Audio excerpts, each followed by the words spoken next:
Hi అండి, నమస్తే. Welcome back to our channel Soundarya's multi world. ఈరోజు వీడియోలో పాన్కేక్స్ చేసుకుందాం. వీటిని చిన్నపిల్లలు చాలా ఇష్టంగా తింటారు. అలాగే ఇవి చేయటం కూడా చాలా ఈజీ అండి. మరి ఇవి ఎలా చేసుకోవాలి, దీని ప్రాసెస్ ఏంటో చూద్దాం.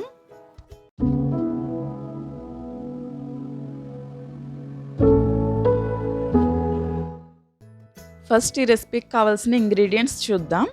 1 cup maida, half cup milk, 1/4 cup sugar, 1 tablespoon butter, 1 tablespoon oil, 1 teaspoon baking powder, half teaspoon baking soda, 1/4 teaspoon salt, vanilla essence, 1 egg. ఇప్పుడు ప్రాసెస్ చూద్దాం. ఒక బౌల్ తీసుకుని దీనిలో ఎగ్ వేసి ఒకసారి కలపాలి. ఇలా కలిపిన తర్వాత ఇందులో పాలు, పంచదార వేసి మరొకసారి బాగా కలపండి. ఇక్కడ కాచి చల్లార్చిన పాలు తీసుకోవాలండి. ఇవి రూమ్ టెంపరేచర్లోనే ఉండాలి.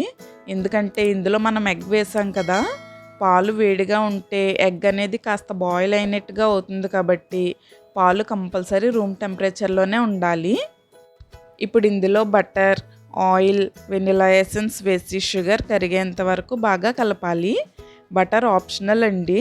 మీరు బటర్ని స్కిప్ చేసినట్లయితే బటర్కి రీప్లేస్మెంట్గా ఎక్స్ట్రా 1 టేబుల్ స్పూన్ ఆయిల్ వేసుకుంటే సరిపోతుంది.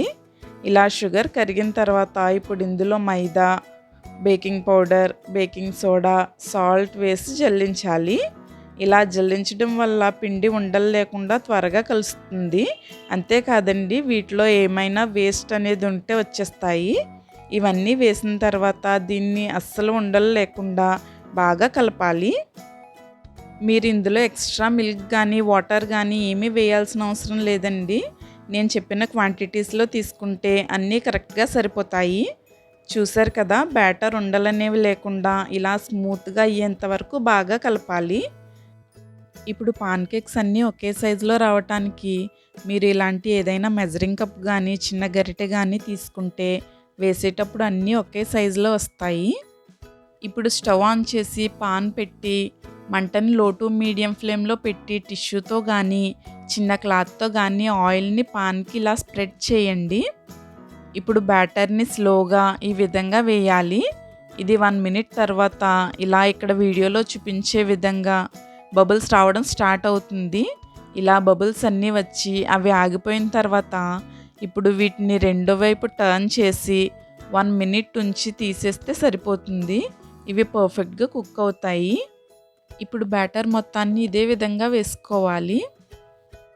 చూసారు కదా, పాన్కేక్స్ని ఎంత ఈజీగా రెడీ చేసుకున్నామో. దీనిపైన పౌడర్ షుగర్ వేసి చాక్లెట్ సిరప్ వేస్తే టేస్ట్ చాలా బాగుంటుంది. మీరు కూడా ఒకసారి తప్పకుండా ట్రై చేసి చూడండి. చిన్నపిల్లలే కాదండి, పెద్దవాళ్ళు కూడా చాలా ఇష్టంగా తింటారు. మీ టేస్ట్ని బట్టి ఇలా చాక్లెట్ సిరప్ కానీ హనీ కానీ వేసుకుని తింటే బాగుంటుంది. ఈ వీడియో మీకు నచ్చితే వీడియోని లైక్ చేసి ఇలాంటి మరిన్ని వీడియోస్ కోసం నా ఛానల్ని సబ్స్క్రైబ్ చేసుకోవడం మాత్రం మర్చిపోకండి. Thank you.